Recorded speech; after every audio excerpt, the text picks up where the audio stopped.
Many online articles these days are accusing Christians of allowing politics to interfere with their Christian faith, or worse yet, to replace their Christian faith with politics. And this is not a new problem. More than 80 years ago, C.S. Lewis warned about this in Screwtape Letters. An older demon gives advice to a younger demon on how to tempt humans. Quote, "Let your patient begin by treating patriotism or pacifism as part of his religion. Then let him, under the influence of partisan spirit, come to regard it as the most important part." End quote. So if Lewis can warn us about this at the beginning of World War II, we better pay attention to the problem today. I have been arguing for a long time that theological liberals who call themselves Christians have been replacing the faith with left-wing Marxist ideology, and they have been doing it for at least 60 years. But has it become a problem with conservative Christians? In this video, I want to address those who are, like me, political as well as theological conservatives. Have we turned in our Christian faith and exchanged it for a political program? I do not think it is a statistically large problem, but sadly, in some cases, it has happened.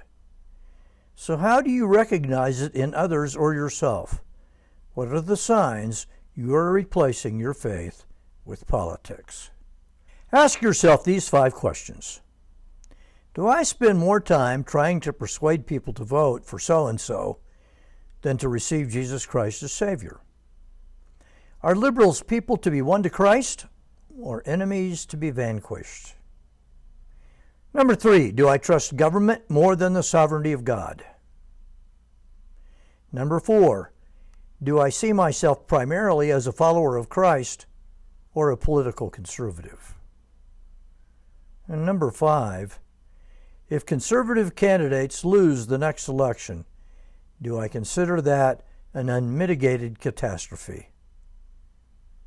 I sometimes think the best thing about losing would be forcing Christians to look to the Lord for their salvation and not a political regime.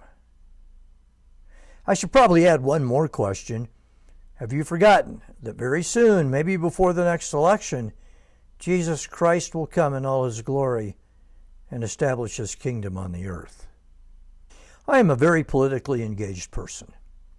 I care very much about public policy and am concerned with left-wing ideology and its destructive impact on politics and the nation. And make no mistake about it, Marxist ideology is always destructive. But I have to be very careful not to let myself get too embroiled in political outcomes.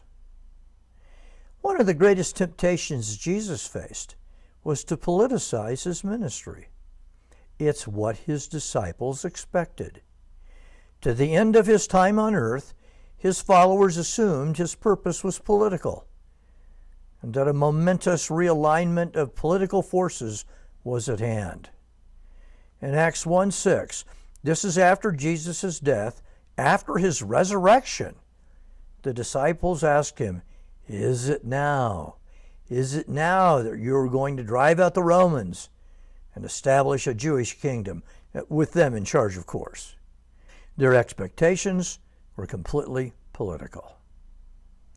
Jesus told Pilate in no uncertain terms that his kingdom was not of this world. When we make this world and its political systems our focus, it is because we are tired of waiting for God to straighten things out. We are going to fix them ourselves. Our God is in complete charge of this earth and every political outcome. He allows things to unfold according to the counsel of his will. We can trust him to get it right, and to get it right at the right time. Thank you for listening.